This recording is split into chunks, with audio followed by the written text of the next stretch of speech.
Hi, I'd like to talk about TV, films and comics on this channel, and today we're going to talk about Volume 10 of Across the Badlands by Garth Ennis.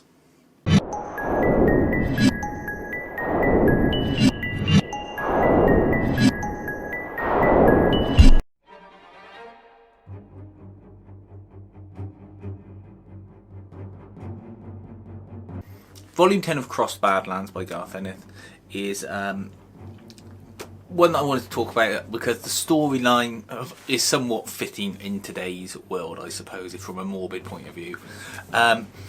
It tells the start of the Crossed Outbreak, which, if you don't know, the Crossed Outbreak is a plague-like disease that, if you get infected by it, you get a rash in the shape of a cross on your face, and you lose all inhibitions and get driven to act out your deepest, sickest desires and sort of debasements. So it involves lots of gory violence and sexual conduct, let's say, to the extreme. And a lot of the comics are certainly extreme and have got lots of nasty imagery. But they usually tell a story about human survival or human emotions under pressure. So there's something hidden underneath.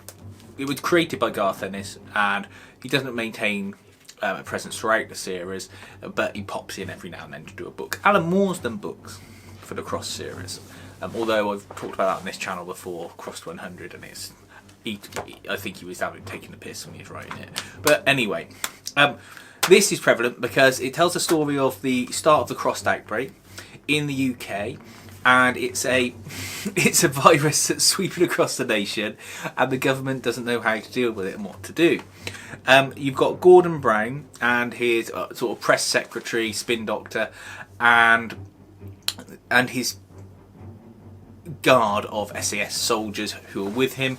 As the virus breaks out, he gets whisked off to a safe house bunker where they're studying the Crossed in order to keep him safe, and you see how they deal with the matter unravelling. At the same time, you've got a sort of B story where you've got people on an RAF base, these two pilots, that witnessed the outbreak firsthand and are trying to get their way out of there.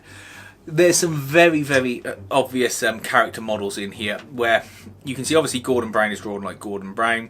I think one of the security detail is meant to be a sort of Bob's Hoskins type lookalike, and then you've got these two pilots that basically are Angelina Jolie and Liam Neeson.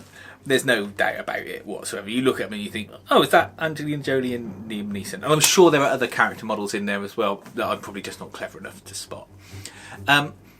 What you get is a fun story. You get views on how, say, the government might react to things, and how the difference between people trying to maintain their political position and people who are just trying to take a military type view as to stop the matter might suggest they deal with it.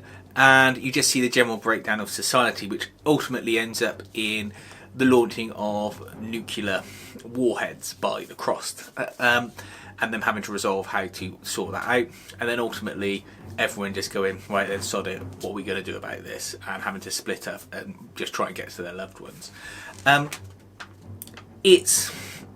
find it's a fun story, it's an engaging story, and it feels like a grown-up story.